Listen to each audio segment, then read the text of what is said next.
私はメルジーヌ・ミューゼス・ムネモシュネ。Merginu Muse. I'm just gonna stick with calling you Queenie. There is also something else I want to call you, but we'll hold off on that for just a little bit.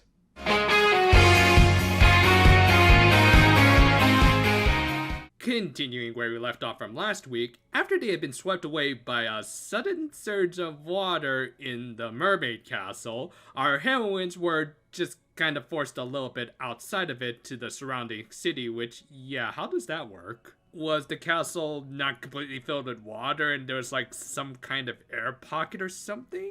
Whoever sent this obviously has no idea about the physical limitations of life underwater. Also, why didn't the villains fish them off, or are they just that lazy? Certainly doesn't help that our heroines managed to effortlessly re-enter the castle to rescue everyone, while passing by some weird paintings. Like, are these supposed to be Kurun's ancestors? Because they look significantly different than the current species of fairy seal, and I'm pretty sure evolution couldn't make these sorts of changes, not unless they're Pokemon. Granted, we do kind of see one later in this episode, but that's beside the point.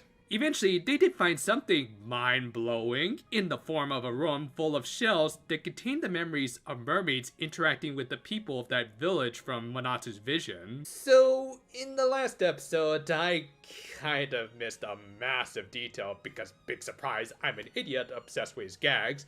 But you know that highly morally questionable memory machine? Yeah, it was implied to have been created by the Grand Ocean.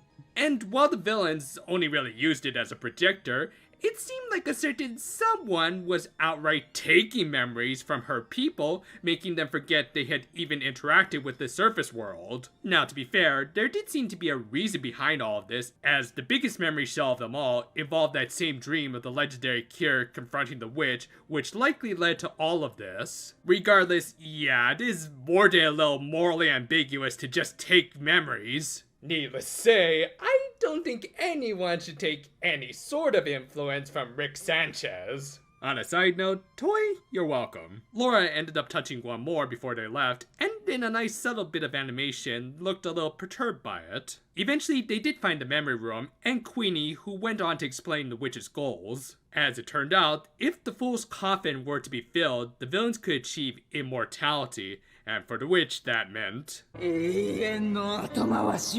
Lady, I think you might need to have a little talk with Frieza. But yeah, on top of being able to live without ever needing to use the bathroom ever again, the witch and her minions made it sound like they wanted to spread the immortality to everyone. Which again, as Frieza best put it, it would only lead to nothing but misery. As without a time limit on our lives, we'd have no need to strive for anything or develop beyond our current states. No goals, no aspirations, nothing but barren apathy. And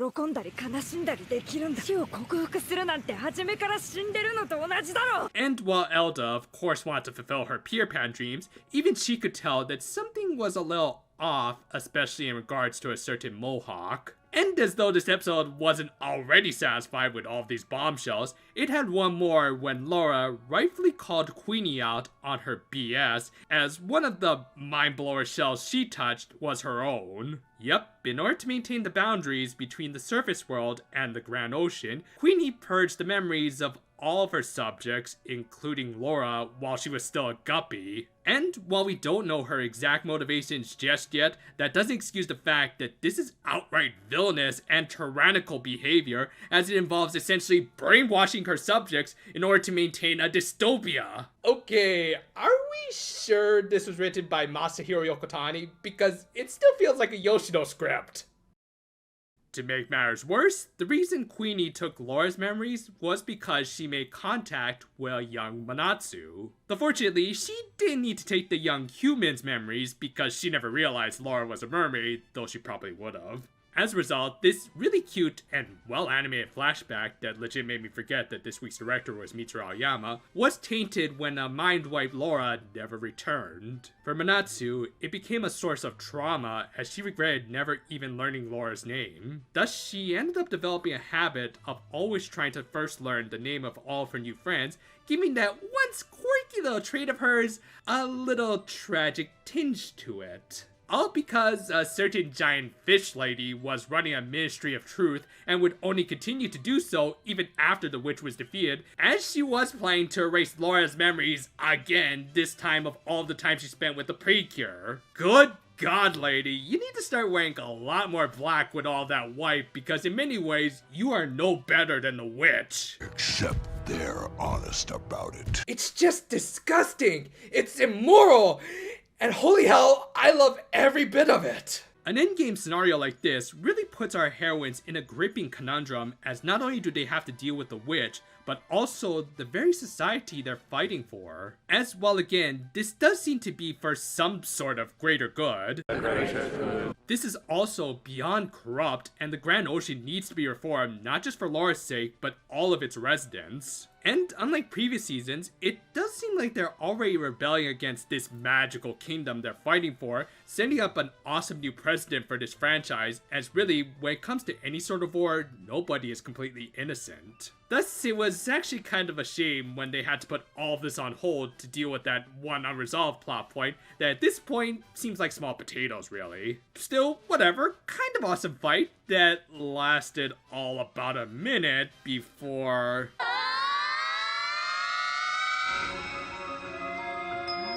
I'm sorry, but can we please go back to the awesome story involving the factious queen instead of this lame-ass Deus Ex Machina crap? No, I'm not kidding. All of a sudden, the MacGuffin ring that had been stowed away all the way back at the lair of the witch just instantly teleported them through no real effort or struggle. Barely an inconvenience. And even though they didn't land a single hit on this thing, Laura managed to take back the motivation energy. Honestly, I wasn't all that excited for this new finisher, and yet this somehow killed my buzz even more. Now, I will say, I do like how the representative of the ocean, Laura, was the one to activate it as opposed to Manatsu of the land, and at least this mammal makes a lot more sense than a pink elephant. Should I make another revised reference? Nah, let's go with a different writer instead.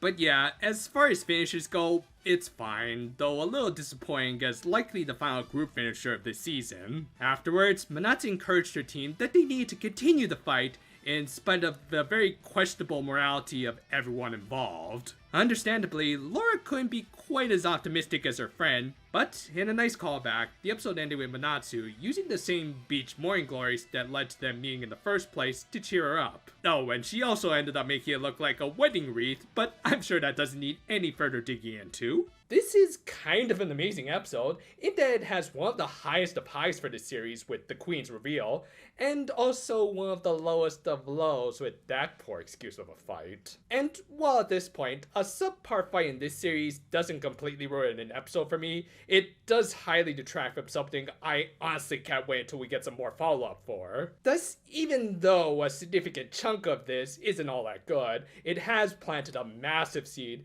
that I can only hope produces some juicy stories. As I said last week, just the very introduction of a memory machine was opening up this series to some much darker turns. Thus, I'm really kicking myself for not realizing that this was also building towards a dystopian storyline. The ruling party of the Grand Ocean is the darkest shade of gray possible without being outright malicious. Thus, by some extensions, it even makes our heroines a little morally ambiguous by fighting for it. Though to be fair, Laura was also a victim of this corruption. That backstory with Manatsu was amazing, not only because it was adorable, but it also now colors all of the previous interactions between the two cures in a very different kind of tragic light. And on top of that, us finally learning the goals of the witch, which are just terrifying, especially if they plan on giving immortality to everyone, then you can definitely say the tone has drastically shifted. Really, all of this world building could make a once kind of bland and uneventful season into something possibly very different if they keep going in the right directions. So overall, forgettable fight and you finisher aside, this was one of the most significant episodes of the season, and hopefully the start of something truly great, so long as the big blue of this season doesn't escape blame like a certain idiot god. If you haven't seen it yet, we actually managed to get the first part of the Symphogear XV review out earlier this week. The next part should be out soon. It might take a little longer than the first part, as there is a certain poultry eating event in the US that you better believe I'm going to take full advantage of, since I could barely do it last year. Still look forward to it. Until then though, for now my friends, and if you'll excuse me, I'm just gonna make sure no one has messed with my memories.